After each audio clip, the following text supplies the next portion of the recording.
Hi, my name is Lisa Ugaldi Smith, and I'm the Senior Director of Nutrition and Health at the Weston House. So we have 10. Okay. So I'll probably have you blind bake 10. What do you want us to use for weight? I have beans that'll get you. Okay. I'm in charge of making sure that our kids have scratch healthy meals every day. We also have a food program that is very essential for our families and some of our community members. And we just make sure that people are getting all the proper nutrition and healthy foods that they need. So this is going to be for our Thanksgiving family night. Yeah. And we're probably expecting like 250, I hope.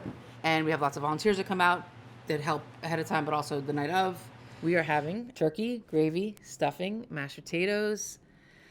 I'd like to throw in some things that they like and then some things that kind of try some new. So we're having rice and beans, we're having mac and cheese, we're having creamed leeks and kale, we're having delicata squash, which is a new thing for them, and cranberry sauce, buttermilk pie, sweet potato pie, and apple pie.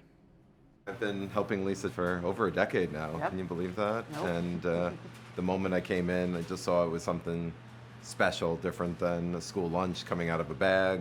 You know, a lot of respect for the cultures, for the kids, for the families, and you know, nothing can be more intimate or caring than feeding someone. That's true. That's it.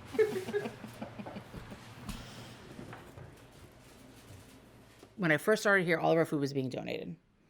And it was various foods, mostly like cans, fruits, and vegetables. And it was really, really hard to get the kids to eat canned green beans or frozen green beans because they don't really taste good. It's really hard to make that taste good. So I came back, I was practically in tears. I came back to Andrea and I said, listen, you know, they really wants to go to this cyclical menu with like really, really basic stuff. And I don't think that it's good enough for our kids. And she was like, no problem. We got out of the organization and she just raised money for it. So that's kind of how it all started.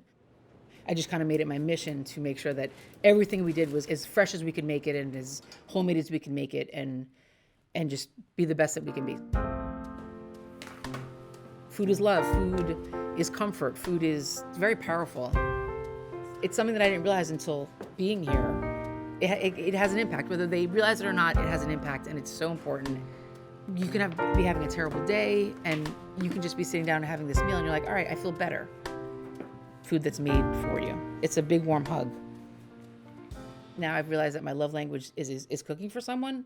So it's also it's my way of showing them that I care, you know? And I think it's any kid in this world needs to know that adults other than their family care about them. It's something that's really, I think, important and more important than ever in today's world. I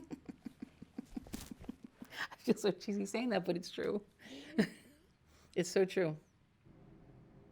We really take the extra step to really make sure that people, families, and our members are getting what they need, which is kind of how our Food for Families program came into existence. During COVID, when we closed for the couple weeks, we had to shut down, you know, no one knew what was happening. And then we realized that we could kind of come back.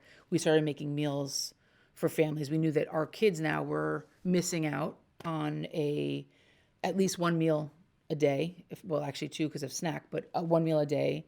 So we started making food for them and they would come and get it. Anyone who was a member here could get food for their family.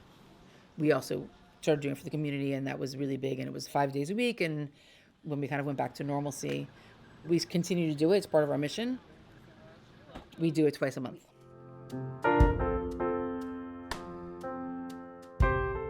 A mother came and said, hey, my kid never ate broccoli. My son never ate broccoli. How do you make your broccoli? You know, can you teach me how to do it? Because he's never eaten it. All he talks about is your broccoli. And that's a win. And honestly, to this day, our roasted broccoli with lemon, red pepper, olive oil, salt and pepper, super simple, is one of our kids' favorite things. It is rewarding when kids are happy about trying something new or asking for it again. That's always like a plus. I've been here for 20 years, so I've had lots of kids come back. So I had one kid, Alex, who worked with me in the kitchen for a really long time. Never had any interest in culinary, just kind of literally did it for a job after school, came and did what he was supposed to do. It would seem that he wasn't absorbing it. Chicken. And I'd run into him not too long ago, and he was just like, "Oh my gosh, I make the barbecue chicken all the time. I do this, and I was like, "Alex, I had no idea."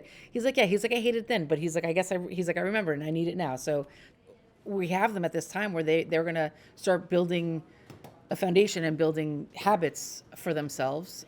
And whether their families can't provide those habits, those nutritional habits for them because of finances, I just think it's an important thing and kind of really impact these kids on what they eat.